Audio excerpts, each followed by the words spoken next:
Hello everyone, welcome to Kanchan classes. आज मैं लेकर आई हूँ आपके लिए revision exercise for class 5th chapter number 1 that is reproduction in plants. इस वीडियो के लिए आप सबसे पहले बेटा अपने पास एक रफ नोटबुक और पेन या पेंसिल अपने पास रखेंगे। जैसे जैसे हम क्वेश्चन डिस्कस करेंगे वैसे ही आप उसके आंसर्स राइट करते जाओगे, ठीक है। लास्ट में जब मैं आपको आंसर बताऊंगी उनके, तो आप मैच करोगे आपके कितने आंसर्स करेक्ट हैं और कितने इनकरेक्ट हैं। क्लियर? तो सबसे पहले हम स्टार्ट करते हैं एमसीक्यू से। First is plants can grow from. Plants को हम कैसे उगा सकते हैं? ऑप्शंस हैं stems, roots, seeds, all of these. All of these means कि इन सभी को यूज़ करके हम उगा सकते हैं, ठीक है। Second question is what does a seed need for germination. Germination के लिए एक सीड को किस किस चीज़ की ज़रूरत होती है? Water, soil, air, all of these. Next, dandelion seeds are dispersed by. Dispersed मतलब फैल जाना, मीन्स कि अपने पेरेंट प्लांट से अलग हो जाना, उसे कहते हैं डिस्पर्जल ऑफ सीड्स। तो जो डैंडेलियन के सीड्स हैं वो कैसे डिस्पर्स होते हैं? Wind, water, animals, explosion. Explosion मतलब फटने से। जैसे कोई मतलब फ्रूट है वो अच्छे से राइप हो जाता है, पक जाता है, तो उसमें एक्सप्लोजन हो जाता है, मीन्स वो फट जाता है और फटने से उसके सीड्स नीचे गिर जाते हैं, ठीक है। Next, which of the following plants reproduce bye spores. इनमें जो आपको ऑप्शंस दिए हुए हैं उनमें से ऐसा कौन सा प्लांट है जो स्पोर्स से रिप्रोड्यूस होता है? ऑप्शन है sugar cane, mushroom, money plant, lily. Next, bryophyllum plant gives rise to new plants through. जो ब्रायोफाइलम प्लांट है वो न्यू प्लांट्स को कैसे हम रिप्रोड्यूस करवा सकते हैं? कि मीन्स कि हम न्यू प्लांट्स को कैसे ग्रो करवा सकते हैं? ऑप्शंस है stem, leaf, root, flower. The outer hard covering of a seed is called.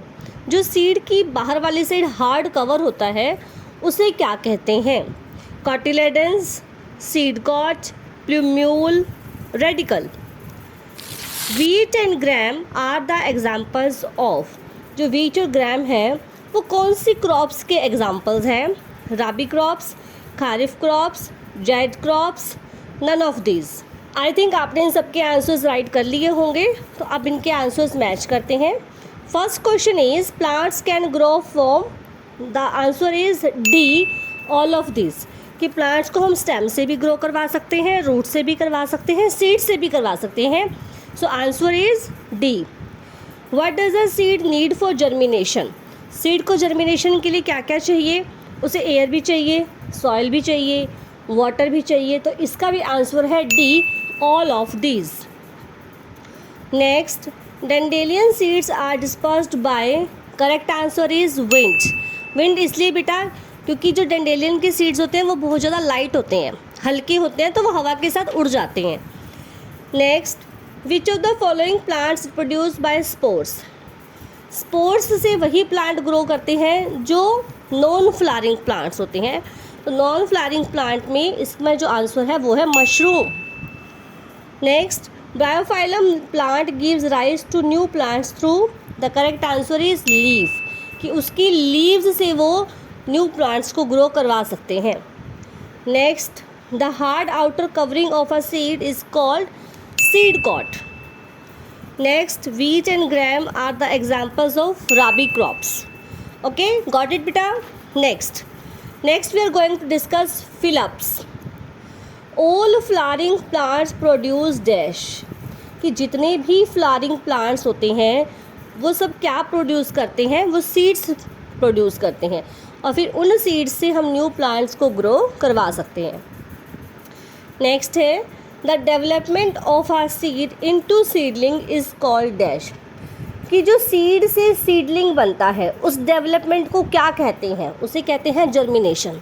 कि सीड वो जर्मिनेट हो गया है, अंकुरित हो गया है, ठीक है।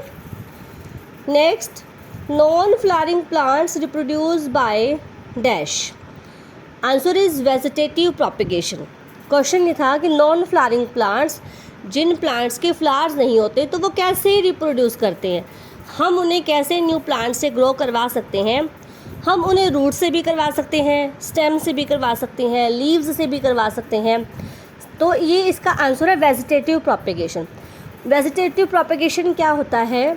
वेजिटेटिव प्रोपेगेशन का मतलब होता है कि प्लांट के बाकी पार्ट्स से रिप्रोडक्शन करवाना, न्यू प्लांट्स ग्रो करवाना। For example by roots, by leaves, by stem etcetera. ठीक है। Baby root is called dash. जो बेबी रूट होती है, ठीक है, जो जर्मिनेट होता है सीड, उसकी जो बेबी रूट है that is called radicle. Next, seeds with one seed leaf are called dash. जिस सीड्स में ओनली वन ही सीड लीफ होता है उसे क्या कहते हैं? उसे कहते हैं monocot seed. Mono means one, cot means cotyledons, तो answer is monocot. Next, external covering of a seed is called dash. External means बाहरी, जो बाहरी कवर है उसका, उसे क्या कहते हैं? उसे कहते हैं seed coat. Last, dash crops are grown in winter. Winter season में कौन सी क्रॉप्स ग्रो की जाती हैं? Answer is rabi crops. Now next, true false. Plants need only sunlight and water for growth. क्या प्लांट्स को सिर्फ सनलाइट और वाटर ही चाहिए ग्रोथ के लिए? नहीं, ये आंसर कंप्लीट नहीं है। सबसे पहले तो CO2 गैस चाहिए, वो तो इसमें ऑप्शन ही नहीं है, तो इसलिए ये स्टेटमेंट फॉल्स है कि इसमें ओनली वर्ड आ गया। ओनली का मतलब तो यही हुआ कि सिर्फ सनलाइट और वाटर चाहिए, तो that is not possible. This statement is false.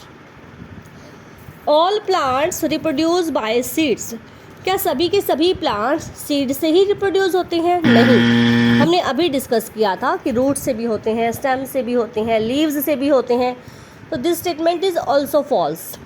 Next, radical forms a shoot of the plant. जो रेडिकल है उससे आगे जाकर के शूट बनती है? नो, रूट बनती है। ठीक है, तो ये भी स्टेटमेंट फॉल्स है। Next, a rose plant is grown by vegetative propagation. जो रोज़ प्लांट है उसको हम वेजिटेटिव प्रोपेगेशन से ग्रो करवा सकते हैं?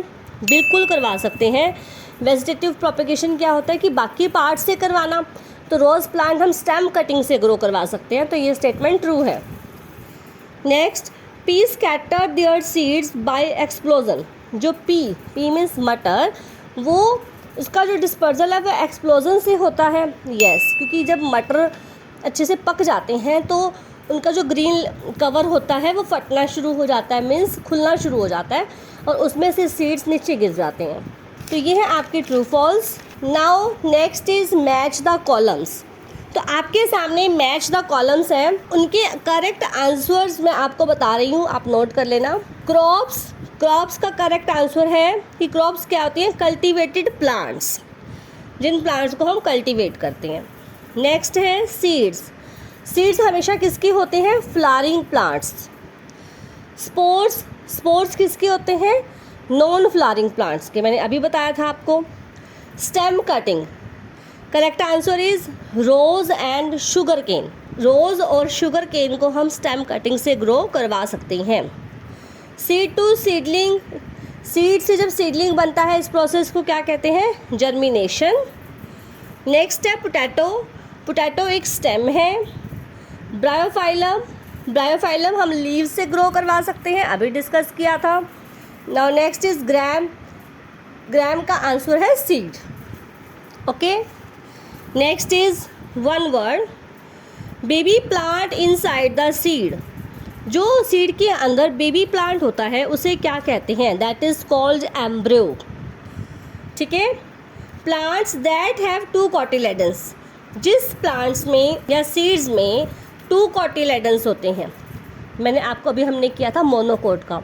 मोनो मीन्स 1, तो जिसमें 1 है वो मोनोकॉट है, जिसमें 2 है उन्हें क्या कहेंगे? Dicots. Crops that grown in winter season, rabi crops. जो क्रॉप्स विंटर सीजन में ग्रो होती हैं वो कौन सी होंगी? Rabi crops. Next, chemicals that enhance the growth of plants.